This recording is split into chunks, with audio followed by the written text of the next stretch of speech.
Saint-Valentin 2024, on veut des hommes en Christ et non en crise. Ladies, can I have an amen? Parce que franchement, il y en a marre des relations où on est là sans projet d'avenir et tout, sans rien de concret quoi. Tu es seulement là que comme ça, tu perds ton temps et tout.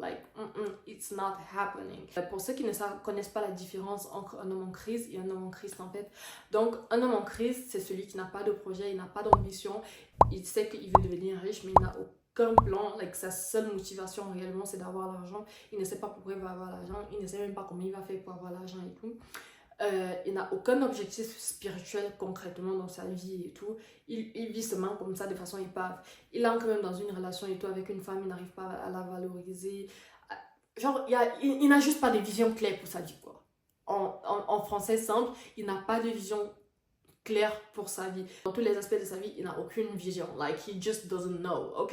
Un homme en Christ, ça va être le concret. C'est le tonton, le père, qui a une vision, qui sait ce qu'il veut avec Dieu, ce qu'il veut, la vie qu'il veut vivre et tout, et qui entre dans une relation de façon intentionnelle pour aller quelque part, pour bâtir quelque chose, tu vois. Et c'est le genre d'homme qu'on veut. C'est même ça là. C'est ça là qu'on demande à Dieu, ok? Donc, du coup, en fait, aujourd'hui, je vais partager avec vous 5 erreurs que j'ai faites qui ont fait en sorte que j'attire des hommes en crise et non en Christ. You ready? Let's go! Avant ça, si on ne se connaît pas encore, moi, c'est Laken Paola. Bienvenue sur ma chaîne YouTube. Ici, je vous parle de ma foi et je partage mes expériences avec vous pour vous éviter les mêmes conneries que moi. Ok? Du coup, si vous n'êtes pas encore abonné, profitez-en pour le faire, activez la cloche de notification and now, let's go. Après mon engouement bien dosé, on peut dire que la vie m'a enseigné, ok? Genre tellement, cette rupture m'a tellement brisé, ça m'a tellement fait mal en fait que je me suis rapprochée de Dieu. Et comme pour vous dire que réellement, aujourd'hui quand je regarde d'où est-ce que Dieu m'a tiré, je ne suis réellement pas prête à refaire les mêmes erreurs. Après, personne n'est parfait et tout, mais il y a certaines choses que mon frère, dès que je vois seulement ça, I'm not there anymore. Parce que, comme on dit toujours, vaut mieux être seul que mal accompagné. En faisant le bilan de mes relations précédentes et tout, j'étais là, je me posais la question, j'étais réellement en train de méditer sur les erreurs que j'ai pu faire et tout. Et je suis arrivée à la conclusion que si vraiment j'attirais ce genre de personnes, c'est parce que je n'étais pas la personne que je suis aujourd'hui. Et je ne suis sûrement pas encore la personne que je serai demain. Mais au moins, j'ai une fondation de qui je suis. J'ai une bonne connaissance de qui je suis, plus ou moins. J'ai une bonne compréhension, je pense, de qui Dieu est. Je suis consciente de qui je suis. Je sais ce que je veux et ce que je ne veux pas. Et ça fait que, voilà, ce n'est pas que les hommes en crise ne m'approchent pas, mais au moins quand ils m'approchent, je ne me retrouve pas 5 ans plus tard en train de me dire, ouais, Seigneur, pourquoi ce n'est pas arrivé? Pourquoi ma chance est montée, c'est descendu? Oh, il m'a trompé, tout cas. Je bénis le Seigneur parce que ça ne fait plus partie de mes pleurs. I am done with that, ok? Et maintenant, franchement, j'ai vraiment l'impression, par la grâce de Dieu, d'avoir un peu plus de choix. Et juste, ma prière a toujours été que... Il y a un verset dans la Bible qui dit que ceux qui espèrent en Dieu renouvelleront leur force. Et moi, c'est réellement ma prière de tous les jours. Parce que je ne veux pas faire les choses à la hâte et tout et me retrouver coincée dans le futur. Ok? Du coup, la première erreur que j'ai pu faire, c'était réellement d'aimer quelqu'un plus que Dieu. Je me souviens dans le passé, j'avais quel âge? J'avais 18, 19 ans comme ça. Et j'étais dans cette relation, vous connaissez, c'est l'âge là où le cœur bat. Quand je vous dis que l'amour était sucre, même le sucre prenait des leçons. Donc tellement l'amour était beau, doux, chou, mou.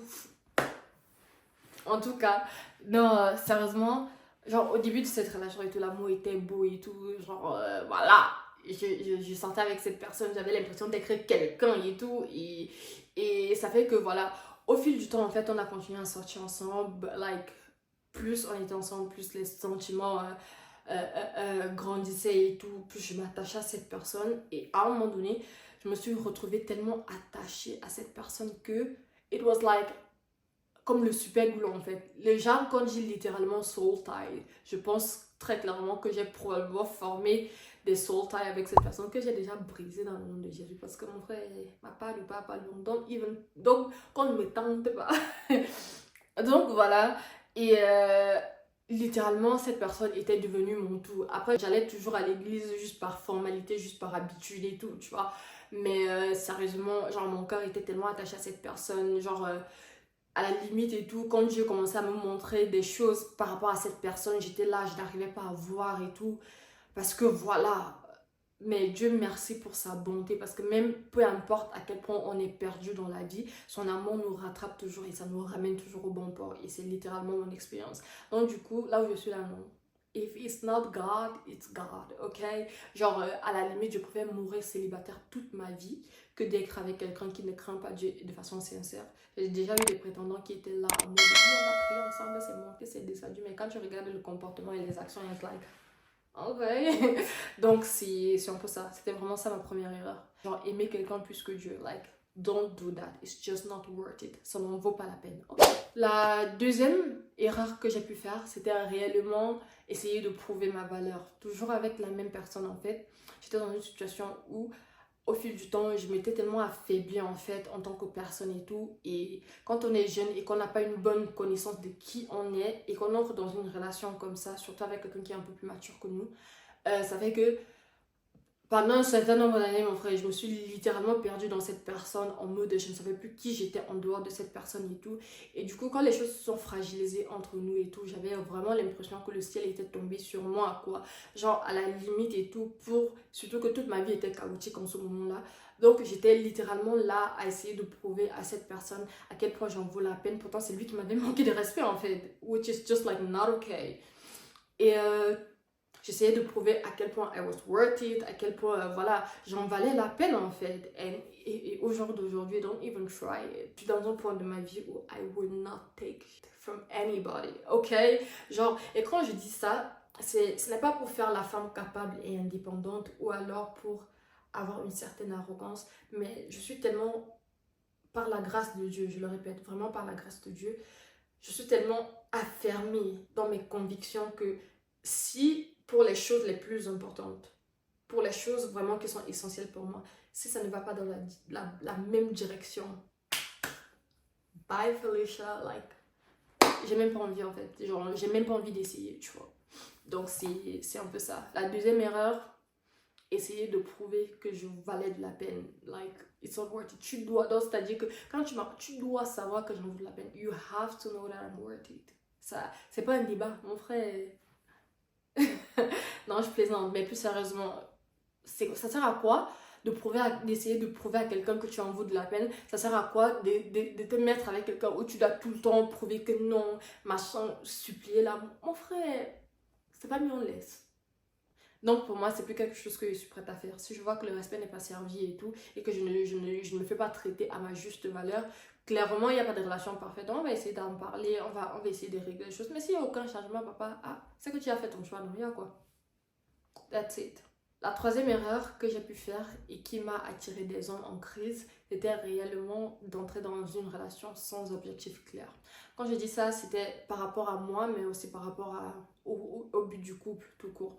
Je me souviens dans cette relation dont je vous ai parlé, quand je regarde le fond et tout, c'était juste like, ok, on va date pour date. C'était pas, on va apprendre à se connaître et ensuite on va se marier. Non, c'était plus du genre, on va essayer, on va tester, machin. Et de sur quoi, en fait, je n'avais vraiment pas une vision pour ma vie, d'abord à moi-même, en dehors de la personne. Je ne savais pas, je ne savais, je pouvais avoir une notion et tout, mais je n'avais pas d'objectif clair, bien défini et tout, des ambitions bien précises et tout. Non, je n'avais pas tout ça. Pour moi, c'était juste du genre, ok, on va essayer de faire quelque chose ensemble et tout, on va essayer. Ce n'était pas avec la ferme assurance qu'on se met ensemble pour aller quelque part. Ça fait que même quand les problèmes sont là, on les règle parce qu'on sait qu'on va aller quelque part. Non. Donc vraiment, ne faites pas ça. Si vous entrez dans une relation, vous faites, et assurez-vous vraiment de savoir, d'apprendre à connaître Dieu, parce qu'en connaissant Dieu, vous apprendrez à vous connaître vous-même.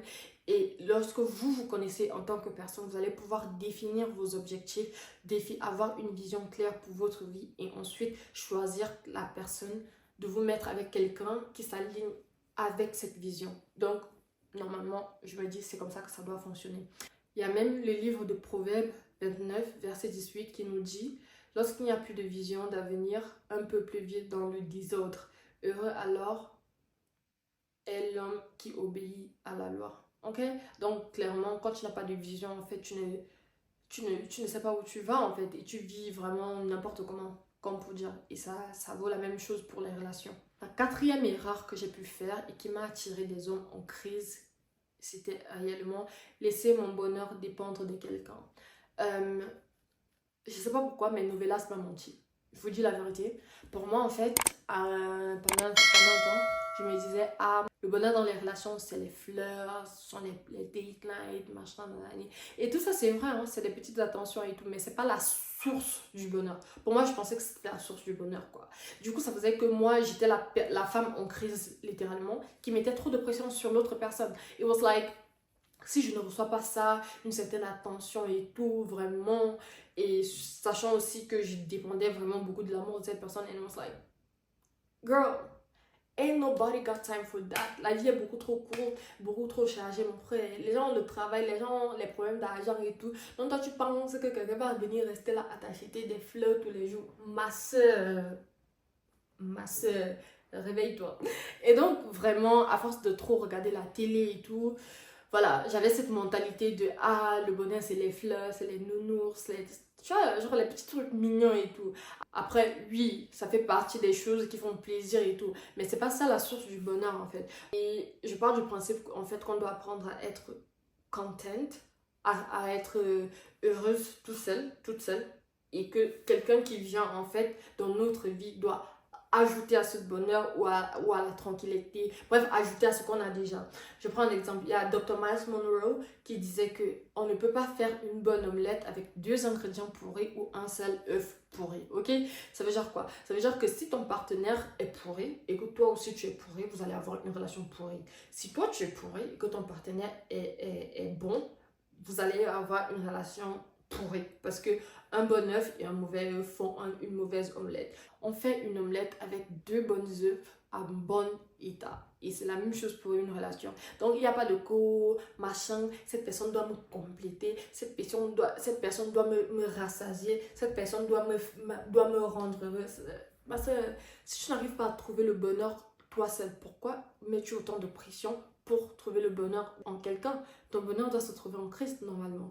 Depuis que je me suis convertie, je vous dis la vérité, je vis tellement de façon différente, dans le sens où la plupart des attentes, hein, je ne dis pas tout, parce que mon frère, on est dans une relation, il faut avoir, we need the basics, tu vois, mais c'est plus aussi grave qu'avant, mais au moins, ma vie n'est plus du genre, si quelqu'un ne m'apporte pas des fleurs et tout, je vais rester là en crise, à faire des crises, à piquer des crises et tout. Après, je reste une femme, donc ça fait toujours plaisir. Mais comme je dis, c'est plus ça la source de mon bonheur en fait. Parce que sinon, il va falloir un camion des fleurs tous les jours pour que je sois constamment heureuse en fait. Donc c'est un peu ça, laisser mon bonheur dépendre de quelqu'un, laisser mon bonheur dépendre de ce que la personne fait ou ne fait pas. That was me, et franchement j'y travaille et je suis ravie de dire que j'ai fait des progrès. Je n'ai pas encore atteint le point de perfection, mais j'apprends tous les jours. Voilà, c'est un peu ça, voilà les 4-5 choses que j'ai partagées avec vous. Je ne sais plus combien, mais en tout cas, c'est tout ce que je voulais partager avec vous sur cette vidéo. J'aimerais bien savoir quelles sont les erreurs que vous avez pu commettre en couple qui ont conduit à votre rupture, où vous vous dites, voilà, genre je veux plus refaire les mêmes choses et tout, ou genre je souhaite quelque chose de différent. Donc qu'est-ce que vous allez faire en fait pour attirer des personnes différentes dans vos vies et tout. Like tell me in the comments, I want to know, parce que je n'aime pas parler seule. Donc voilà, merci infiniment d'avoir regardé jusqu'ici.